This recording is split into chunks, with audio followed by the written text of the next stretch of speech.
आर्यन, तू सच में आज रात हवेली में जाएगा? भाई मजाक अपनी जगह, लेकिन उस हवेली के बारे में पूरा गांव जानता है। तुम लोग भी ना हर पुरानी चीज को भूत बना देते हो। ये मजाक नहीं है। मेरे दादाजी कहते थे रात में उस हवेली से किसी औरत के रोने की आवाज आती है। अगर सच में वहां कोई है तो आज मिल ही लेते हैं। डरने वालों में से नहीं हूं मैं। 1 घंटा अंदर रहकर आऊंगा, फिर देखना कल से कोई इस हवेली का नाम भी नहीं लेगा। रात की ठीक 9:13। आर्यन हाथ में टॉर्च और अपने बैग के साथ हवेली के सामने खड़ा था। चारों तरफ गहरा सन्नाटा था। हवा टूटी हुई खिड़कियों से टकराकर अजीब सी आवाजें पैदा कर रही थी। यही है वो हवेली। इतनी भी डरावनी नहीं लग रही।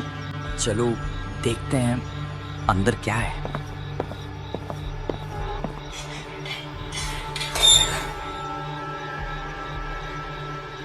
मैंने तो जोर भी नहीं लगाया। आर्यन ने सावधानी से पहला कदम हवेली के अंदर रखा। धूल से ढकी जमीन, जाले, टूटा हुआ फर्नीचर और ऐसा सन्नाटा जिसमें उसकी अपनी सांसें भी साफ सुनाई दे रही थीं। कोई है? अगर कोई मुझे डराने की कोशिश कर रहा है तो सामने आ जाओ। पर कौन है? क्या सच में यहां कोई है? आर्यन को अभी नहीं पता था कि हवेली में वो अकेला नहीं था। ऊपर से आती कदमों की आवाज अब पहले से ज्यादा साफ सुनाई दे रही थी। हर आवाज हवेली की खामोशी को और भी डरावना बना रही थी। कौन है? अगर कोई है तो सामने आओ।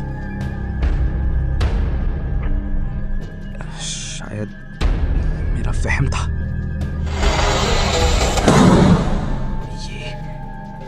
ये कैसे हुआ? टॉर्च की रोशनी एक पुराने कमरे पर पड़ी।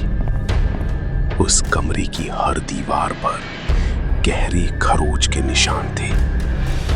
ऐसा लग रहा था जैसे किसी ने बचने की आखिरी कोशिश की हो। ये निशान किसी जानवर के नहीं हो सकते। नहीं, अभी बंद मत होना। कमरे के कोने में धूल से ढकी एक पुरानी तस्वीर रखी थी। उस तस्वीर में एक अमीर परिवार खड़ा था, लेकिन तस्वीर में मौजूद एक बूढ़ी औरत की आंखें सीधे आर्यन की तरफ देखती हुई महसूस हो रही थीं। अजीब है, मैं जिधर जाता हूं इसकी नजर उधर ही क्यों लगती है? आर्यन को अब बेचैनी होने लगी थी। उसने तय किया कि अब हवेली से बाहर निकल जाना चाहिए। चलो अब बहुत हो गया।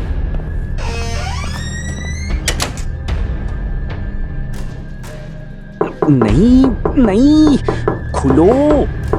कोई है बाहर? मेरी आवाज सुन सकता है क्या? लेकिन उस हवेली के अंदर आर्यन की आवाज सुनने वाला कोई इंसान नहीं था। आर्यन पूरी ताकत से दरवाजा खोलने की कोशिश कर रहा था। तभी उसके पीछे किसी के धीरे धीरे चलने की आवाज आई।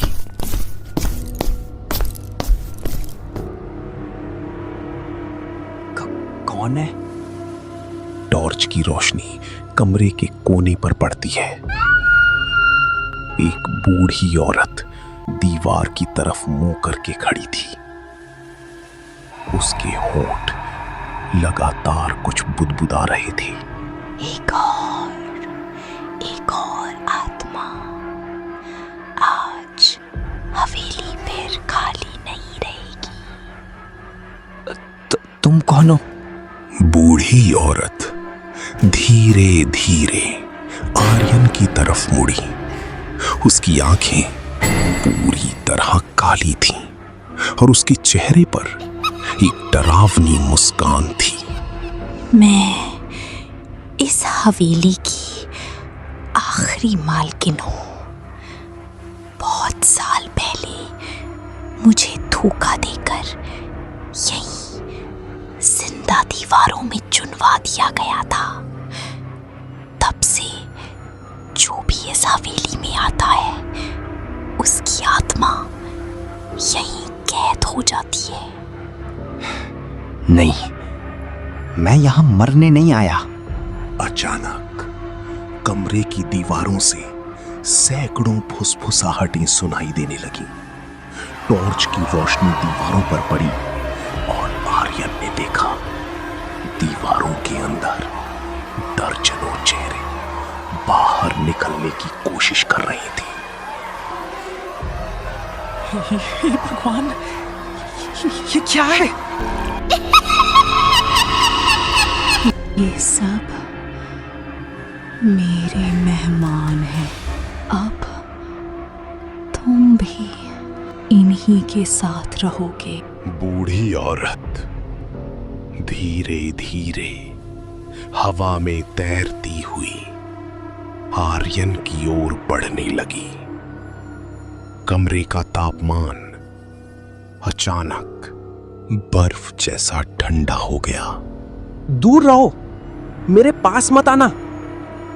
लेकिन अब आर्यन और उस साए के बीच सिर्फ कुछ ही कदमों की दूरी बची थी। बूढ़ी औरत का साया अब आर्यन से सिर्फ कुछ कदम दूर था। उसकी बर्फ जैसी ठंडी सांसें आर्यन के चेहरे से टकरा रही थी। अब कोई तुम्हें नहीं बचा सकता। तुम्हारी आत्मा हमेशा के लिए यहीं कैद रहेगी। नहीं, मैं हार नहीं मानूंगा। आर्यन जल्दी जल्दी अपनी जेब टटोलता है। दादी का दिया हुआ ताबीज। उन्होंने कहा था मुसीबत में कभी इसे अपने से दूर मत करना। आर्यन ने ताबीज को अपनी मुट्ठी में पूरी ताकत से पकड़ लिया। अचानक ताबीज से तेज सुनहरी रोशनी निकलने लगी। पूरी हवेली जोर जोर से कांपने लगी। दीवारों में गहरी दरारें पड़ने लगी। छत से पत्थर गिरने लगे। एक जोरदार धमाके के साथ मुख्य दीवार का बड़ा हिस्सा टूट गया।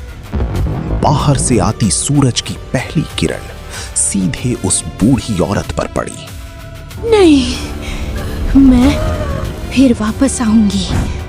वो धुएं की तरह हवा में गायब हो जाती है। उसी पल दीवारों में कैद सभी आत्माओं की आवाजें धीरे धीरे शांत हो गईं। आर्यन पूरी ताकत से हवेली से बाहर भागा। कुछ ही कदम दूर जाकर वो बेहोश होकर गिर पड़ा।